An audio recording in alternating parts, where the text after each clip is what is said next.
What is up, guys? Welcome back to Cozy Talks. This week we're going to be talking about UFC 25 on our recap, going over our picks, our bets, some of the things we hit, some of the things we missed on, things that only the Discord hit. So, Yep. Yeah. You know what? Like we always talk about, guys. Join our Discord. You know, we talk about some of the things on here, but most of the time we will end up making other bets and other parlays, mhm. and we'll throw them in the Discord. We throw all of them in the Discord, so And it's don't free, miss you out on a guys. banger. Free, Yeah, you it's guys, no completely free. charge. Yeah, don't miss out on a potential banger. You know, we put all of our slips, all of the picks that we're putting our money on in the Discord. So check that out. But before you do that, drop a like and leave a comment and subscribe to our channel if you haven't already. We really appreciate it. We appreciate the support. And without further ado, before we get into the recap, let's get into our bet tracker. Yeah. So with our bet tracker, these are all our picks from this card. These are my picks, as you can see with my red name. So I had U-ZAH, which was an absolute robbery. We'll fucking talk about it later. Obon Elliott, that was just a tough one. Torres Finney blew his knee out, but he still looked like shit, so whatever. Cameron Austin, Elikana, Salkill, Teixeira, Rufy, BSD all did their thing. And then we got the Lopez, who got, I don't know, people are saying that fight was close. It felt very one sided watching it. I thought I scored it like 4-1 myself. I didn't think it was very close. But yeah, so those were my picks. Now we'll get into Z's picks. Z, talk about your picks, bud. Yeah, I agree with Joe though. Even though I did have Con Olfley, that fight, I think Yiza edged it out. I think it was 2-1 Mm. in my opinion for Yiza, but I guess the judges saw it differently, gave it to Con. Yeah, I had Olfley, I had Mikhailov. Honestly, Oban fucking sold that fight. He was up He was 2-0. He piecing was him up, piecing bro, and then in. he got his back He was snatched. piecing in. Yeah, piecing in Mikhailov, and then Mikhailov snatched up that neck, got on his back, snatched it up. Mm-hmm. Oban tapped out real quick. Malkoun, exactly what I had expected out of Malkoun. Malkoun went out there. He looked great. Took He Finney's really put pork it on chop. Finney. Yeah, took it from Finney. Honestly, Finney is a one-trick pony, exactly like what I said. If he can't get the fight to the ground, if he can't get on top of you and hold you and put all of his weight on you, his fucking big ass fucking upper body on top of you, he's not winning. Mm-hmm. And yeah, fucking Malkoun went out there and put belt to ass. Now this next one, Rouston, yeah, we had Rouston. Or let's wait. I'm going into the recap. Going into the recap. I had Rouston, Anakana, Sal killed. Tai Tuivasa, man. Tai Tuivasa, you fat fucking slob. 0-6 He now. he looked like shit. That fight was complete shit. Fiziev, that was crazy. Rufy knocked him out. Hooker, I think Yeah. Hooker's done. But yeah, the Diego Lopez fight, I don't think that was close at all. Volkanovski went out there and did what he had to do. Yep. And so going But through 2026, 2 weeks in, these are our records. I'm 14-7, rocking a yep, 75% hit rate. You're 13-8, just a little shy of the 75. I feel a good start. I mean, for picks, that's pretty solid. Uh, yeah. Z, you hit a parlay in the Discord with your first three picks. Yeah. So I had a parlay for the first three. I know we talked about we weren't going to put money or even talk about Road to UFC, but I ended up putting some money on it. Mm-hmm. And technically you could adjust this record just a little bit, but since we only went off of, non Road to UFC fights for this video, Mm-hmm. we're just gonna leave it at that. But I did had Louis. It was Lawrence Louis. Louis. He was a pretty massive underdog going into that fight. But the one thing that caught my eye going into that when I made my bets was the dude that he was fighting was only 20 years old. Hmm. He didn't, you know what I mean? 20 years Solon old. Grogba was only 20. Yeah, he Oh, was only wow. 20 years old. So I went with the underdog in that fight. The next one, I had it not going the distance. It did look like the dude that was favorited was gonna win that, but then he just gets hit with some nasty knee up the middle. And then the next one, I had Street Buddha. Street Buddha went out there and put straight belt to ass. On He looked really Frogman. good in there. Yeah, he's starting to get tired, but we'll save that for the recap. Mm-hmm. But yeah, I had Don Marfin money line. The second fight not going the distance, and then the underdog in the first fight that hit. It was a cool little 1 unit to 10 units. Um, and then I did have a cycle parlay that hit. See, it like I said in the beginning of the video, we didn't talk about these bets. I didn't talk about these bets in our Friday video, but like I said, we come up with other shit. We pull other shit out of our ass, and we do post them in the Discord. So, like Joe was saying, it is completely free. The link to our Discord is going to be in our description.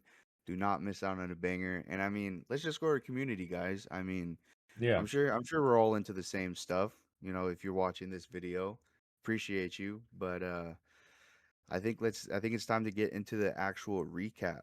Yeah, let's go real quick. So we're skipping Road UFC, but part of the early prelims was Con Hopefully and U-ZAH, and like we talked about, felt like a robbery. The scorecard to start off the night was Yeah. pretty rough. I had it 1-2. I think round two was on the verge of a 10-8. It was really close to a 10-8. Round one, I gave Oakley. Round two, I gave U-ZAH, obviously. Like I said, could have been a 10-8. And then round three was really razor close, but I think U-ZAH getting those two takedowns, getting a little bit of shots off on the second takedown, and still just kind of maintaining a good pace on the feet. He was put on Oakley because Oakley was getting tired. I felt like he edged it out. I thought at worst it would have been maybe a split. I guess if the judges really saw that third being close enough that it would be a split in the favor of U-ZAH. But then when I heard the 28-28, I'm like, okay, maybe we're getting a draw because we're going to we're getting a 28 one way, 28-28, and then I was like, maybe it's just gonna be a draw because I thought U-ZAH in one judge's eyes may have won, but they gave a majority decision to Ofley, and that just like blew my mind. Yeah. I when they had said 28-28, I looked at Joe and I said draw, but then they said 29-28. Genghis Khan Olfley. I was honestly shocked, even though I had money on Olfley. I was shocked that Olfley got the win here. And I mean, even looking at the numbers Yeah, here, doesn't that seem crazy, bro? you could easily be like, Yi-ZhaH won that fight, got a knockdown, outboxed him, out significant striked him, had more takedowns.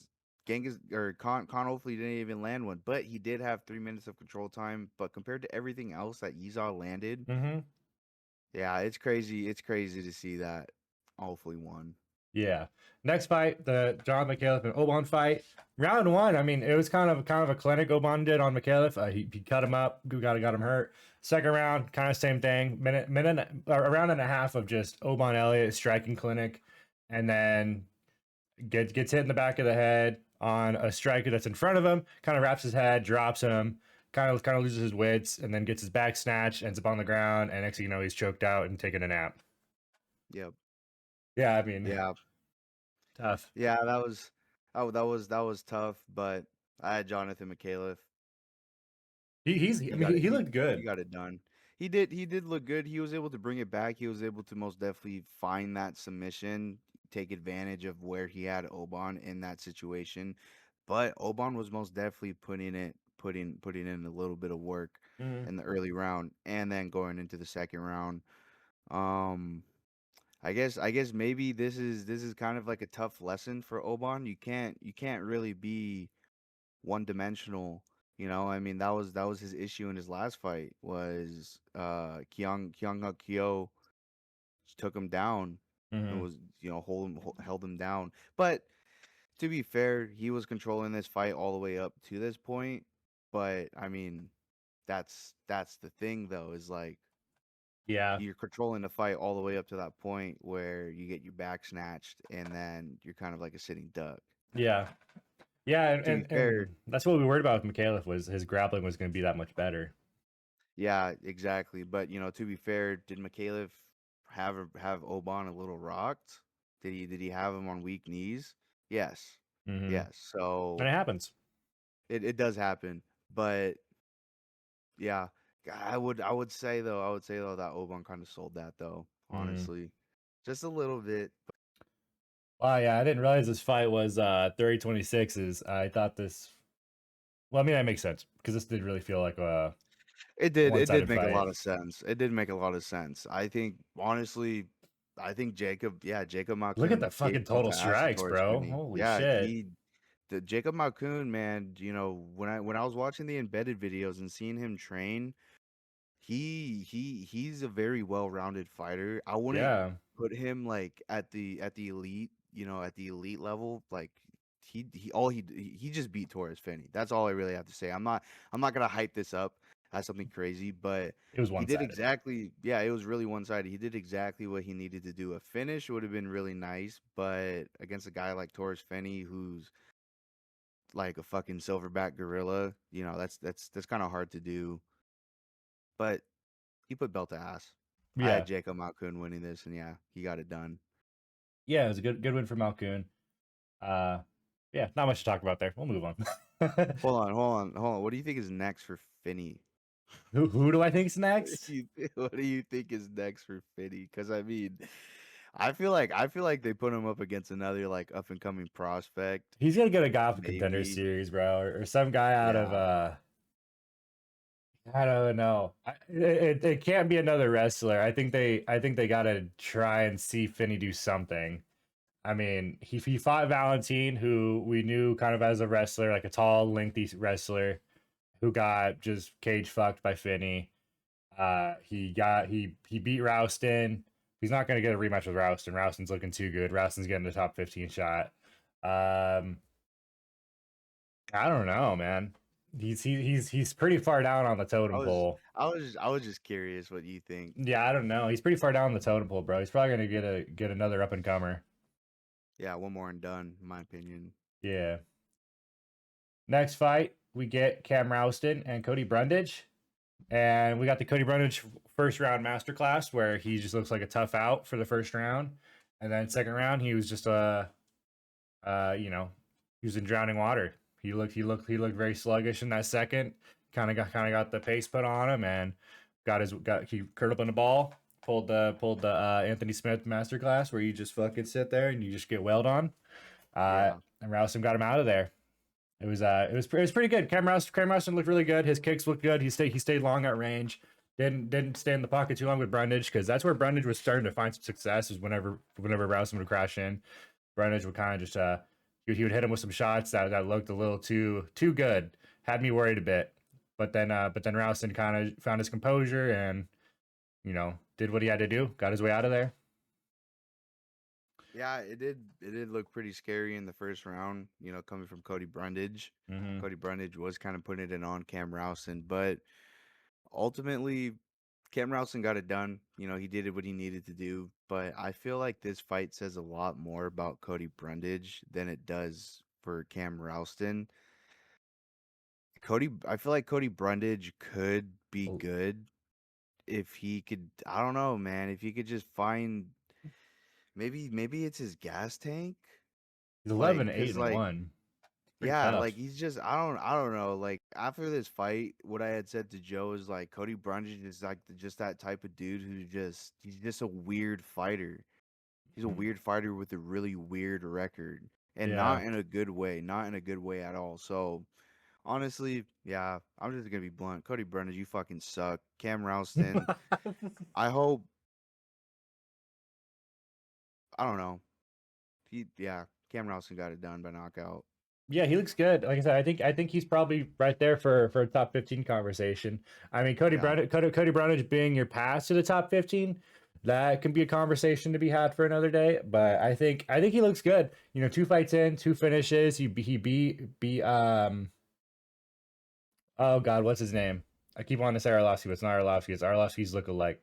Fucking Andre, Petrosky. Yeah, beat Andre Petrosky. Petrosky. Beat Petrosky, and then he came up and beat Brundage, which were 2 grappler heavy fights. I think you got to give him a striker. I think you got to see where his striking really stands, Yeah. um, and then I think that's kind of where your eye test lies for top 15 and whatever. But yeah, moving on to the featured prelim, which was kind of a scary fight to be honest. Tafa looked really really good in that first round. Uh, Hmm. he kind of had me worried. You could almost say he won that first round. I think yeah. Yeah, I think he it probably was it did. was really close. It was really close. But at the end of the day, the Tafa brothers' biggest weakness ended up striking them once again. So Mm. never again will I ever put money on the Tafa It's brother. been that way I all didn't. year. I didn't do that. I had Billy Anacana, but it's just kind of sad because sad seeing the Tafa brothers because like Tafa Junior Taffa did look like he was locked in, like you were saying. Mhm. He looked really good in the first. Also another thing too is like he don't look fat anymore. No, he looks good. He don't look fat anymore. You know, he did like even last time he kind of looked the same, but he looked a little bit fatter. This time he looked way slimmer, Mm. way slimmer. He looked good. He looked in shape. You know, he looked locked in, but he got caught. He got caught with that rear naked choke. And this was the last leg of my cycle parlay. And like I said, it sucks we didn't talk about some of these bets that we had hit in the video, but I ended up making a cycle parlay when I went and placed my bets, and it was actually of these last three fights. I had Jacob Malkoun by decision, I had Cam Rouston by knockout, and then I took Billy Anacana by submission. So that was the biggest parlay I'd hit of the night because after this it kind of felt downhill for all Mm. my picks. Yeah. I was off to a rough start. I was 0-3 on the night for my picks. I was like, man, I'm about to be on full fade watch, dude. I feel terrible. But then we get into the opener of our main card, and dude, it was just he's definitely growing into one of my favorite fighters. Definitely one of my favorite prospects to watch right now. Quillen Salkilled, Jamie Malarkey. This was a masterclass, bro. Quillen Salkilled, he just had so much bigger. He was just so much bigger. He had so much Yeah, size on Malarkey, which is kind of a tough thing to do in the lightweight. Malarkey's kind of a longer dude, kind of a bigger guy. Uh, a little bit taller. yeah, but like I said, Malarkey's just been finished a lot in his career, and Selkill, just the power he has in his hands, and the wrestling he has in his back pocket, which we haven't really seen much of in the UFC. Um, K came out and he did his thing. This was the plus money prop. His KO was like minus what was the KO, like minus 100 something or something. It was minus money. But anyway, It's like his minus 160. that's what I wanted to say 500, but I was thinking of Godier last week. No, yeah, it was only like minus like 100 something. But Salkill's sub was like plus 320 or some shit. So it was the plus prop. So if you got that, good on you. Yeah, I was kind of thinking of it, I took KO or sub on this. I mean, obviously I wasn't gonna say he's gonna go the distance with Jamie Malarkey. But now Salkill gets top 15 for sure. I think he's definitely one of your guys that you instantly give that next fight to. Who do you think he gets in that top 15, Z? Do you have any idea?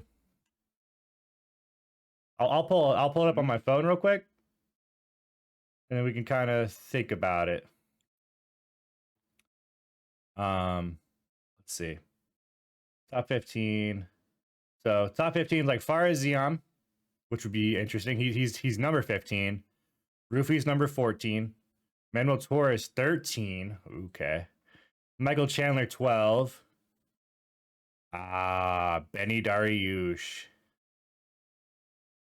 Do we give him the No, Dariush? Do we wave Dariush out of the top 15? no, we don't do that. No. Manuel Torres would be fun. Get a dangerous striker in there with him. Ziam, You think Ziam would be the guy? I like both those. Salkilled versus another minority. Let's get it. Yeah, that'd be a fun one. All right, moving up. Tai Tuivasa, Talon Teixeira. Let's not even talk about this, dude. I mean, don't even say anything about it, Joe. That's all you have to say. This fight went to decision. This fight went to Yeah, decision. So, yeah. You guys didn't miss much there. Man, hello. you'd be disappointed if you knew. All right, next fight. Rufi Fiziev. Rufi coming into this, in his post fight, he was talking about how his brother died or committed suicide or something. And he had the flu, according to his camp, which was like Volkanovski and all them were saying that he had influenza. And we're saying that he like fucked his back up and his back was super tweaked and you could like barely walk around like the day of the fight. But you see him in the octagon and you're like, oh, he looks perfectly fine. Yeah. And I think Fiziev's problem in this fight was that he's just, funny enough, I think he's too good at Muay Thai. He's like super reliant on the Muay Thai. He strikes fast, but he'll plant hard and he'll stick to his shots. You're not gonna see much feints. When he sticks, he goes. And Rufi being such an in and out fighter, being so quick, and like I said, that range was gonna be a problem, and it was. Fiziev came in, crashed out, Roofie caught him on the way out, and then Fiziev's on wobbly legs, and then it's just a finish on the ground. Yeah, Roofie looked good, dude. I think this was a great bounce back spot for him. You know, him at the I think at the time of the fight was underdog price. This was really a pick 'em all week, and this was a really big test for him. We kind of talked about that Fiziev might wrestle him, which might have been the casual take, but it was really the worry after we saw what BSD did to him. But him training with Volkanovski really I think really brought it to another level. So yeah, I think Roofy. I mean, he's already in the top 15. I think you can give him. So he beat Fiziev, who was number 9. So let's look ahead. There's BSD at 8, Gamrot at 7, Dan Hooker at 6, Patty Give at him Moicano. Patty at 5. Moicano's fighting already. Oh yeah, that's right. He's fighting Esteban Rimovix. Yeah, I think Gamrot would be good. I think give him Dan Hooker or Chandler. There was talks one day of Chandler fighting this dude, but yeah, I don't know. I think Chandler you got to reserve for one of the guys that are coming into the rankings. You know. Yeah. Yeah, I mean he's on he's on like a 3-fight losing streak or 4-fight, whatever it is. Like I said, Salka could be an option for him. Roofie Gamrot would be fun. I'm just really worried that we're gonna see another wrestling masterclass out of Gamrot. Because I don't know. Like I said, I thought Fiziev was going to wrestle, but as you can see, he only shot 1 takedown. Gamrot's going to shoot more than 1 takedown. Gamrot's going to steady shoot on you. Yeah. All right, let's move on to our co-main. Z and I were going back and forth with each other, jawing at each other over this fight. We wagered 2 shots on it. He was very adamant Dan Hooker was going to get this done. I was very adamant BSD was going to get this done. Dude, look at the strikes BSD put on Hooker. What is it? That can't be real. 170 strikes? It's because of those top position, the top. Holy shit! Wow. Yeah. Round 1 looked pretty solid for Hooker.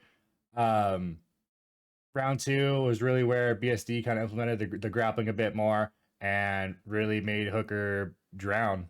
I mean, like I said, that's gonna be Hooker's downfall is his grappling. It isn't up to par with some of these guys like Armin and BSD. He does have good anti-wrestling. I mean, he's good for like the average wrestler who is on that same skill level of wrestling as Dan Hooker. But some of these guys are just like living on the mat, like BSD and Armin, you stand no chance. And that's kind of the proven fact here. Patty Pimblett was on his couch, hate watching this because if Dan Hooker won. We talked about it last week that if Dan Hooker won, you're probably getting the Patty Dan Hooker fight. Now I think they're just in 2 different realms. I think Dan Hooker is going to be fighting down again, and Patty's probably going to be fighting one of these guys that's coming up. He might be getting the BSD matchup here. So that would be a good matchup. Yeah, it'd be fun. I mean, you got 2 guys who kind of leave their hands low, leave their chin high when they're striking. BSD got caught a couple times by Hooker. Patty got caught a bunch of times by Gaethje. And both these guys just live on the mat. I think it'd be a fun fight. I think it'd be kind of an interesting one to see play out. Yeah, it's a tough loss for Hooker. He's probably I don't know who he's gonna get. He's probably getting give him Jalen Turner. Yeah, give him the rematch. Yeah, I don't know, dude. He's kind of in a weird spot now because all the guys below him don't really like strike me as someone that'd be a fun fight for him. Manuel Torres would be fun because Manuel Torres doesn't grapple. That'd be a straight slugfest. That'd be the fight Hooker would want because I mean Hooker is definitely out of the contender conversation. I think he's done here in the next couple of years. Oh, 100%. Yeah. But going into the last fight, before we get into it, guys, if you haven't already, make sure you guys like, comment, subscribe. Really share this with someone who smells. Share this with somebody who watched the event. Yeah, share this with someone who watched the event. That's probably better. And then ask them, are these guys stupid? Yeah. Are these guys casual? Do they know what they're talking about? Anyways, Z, go ahead. Let's get into this last one. Volkanovski versus Lopez. Yeah, Volkanovski went out there and fucking taught Diego Lopez a very hard lesson. One thing I will mention though, and I mean it's kind of already out there, if you're a fan of the sport, you kind of follow up on shit. you probably would have already seen it, but Diego Lopez broke both of his feet.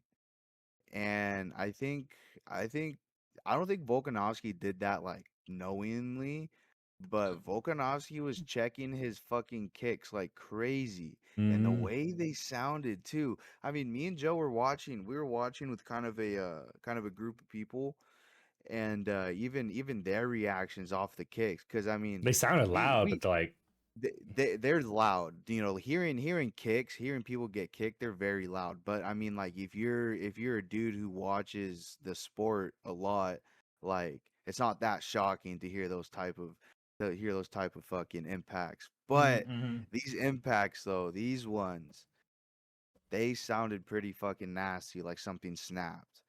And I remember hearing the first one, and it was Lopez throwing a low kick, and Volkanovski just fucking planted his leg there and fucking checked it. And yeah, it was nasty. It was nasty. So I don't want to make excuses, but I feel like after Diego Lopez fucking broke both of his feet, I mean he's really fucking tough for not fucking calling the fight or just like bitching out or Mm-hmm. pulling away. He kept going in the fight with two fucking broken feet. Probably snapped both of them in half. Yeah.